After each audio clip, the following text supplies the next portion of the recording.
Prêt? C'est bon. Bonjour les enfants, je vais vous présenter un petit jeu que vous connaissez sûrement tous, c'est le jeu de Greli-Grelot.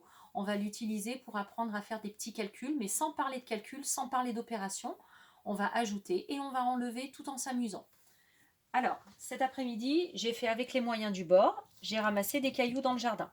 Le jeu de Greli-Grelot, c'est tout simple. Quand on veut ajouter, je vais dire à l'enfant, par exemple, je prends 3 cailloux, je les mets dans la main droite, et je prends 2 cailloux dans la main gauche. J'en ai 3 d'un côté, 2 de l'autre côté. Je vais les mettre ensemble. Je ferme la boîte et je compte. Combien j'ai de grelis-grelots dans mon sabot? On laisse l'enfant réfléchir. Quand on pense que c'est bon, on lui demande sa réponse et c'est lui tout seul qui va vérifier s'il a la bonne réponse ou pas. Ne lui dites rien. On ouvre la boîte et on le fait recompter. 1, 2, 3, 4, 5. S'il a la bonne réponse, c'est gagné, sinon c'est perdu. Et on peut reconduire l'activité plusieurs fois. On peut faire la même chose en enlevant les cailloux. Donc si j'enlève les cailloux, je montre à l'enfant, je lui dis, regarde, j'ai 4 cailloux dans ma main. Donc on les voit. J'ai 4 cailloux dans ma main, je vais en enlever 2. Et on ferme.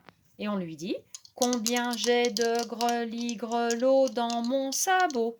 Comme tout à l'heure, on le laisse réfléchir. On ne dit rien. Même si c'est une erreur, c'est pas grave.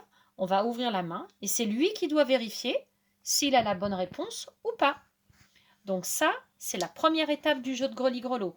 Au début, on va travailler avec 5 cailloux maximum. Le dit de bien comprendre l'exercice. Et petit à petit, quand l'exercice est compris, on peut travailler avec des quantités un petit peu plus grandes. Alors, ça c'est la première étape.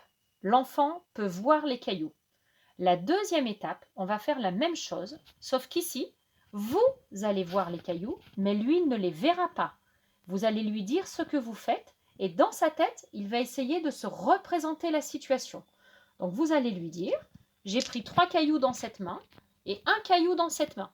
Vous ne lui montrez pas, il sait qu'ils sont dans vos mains. Je les mets ensemble et je chante. Combien j'ai de grelis-grelots dans mon sabot? On le laisse faire. On ouvre la boîte et on vérifie.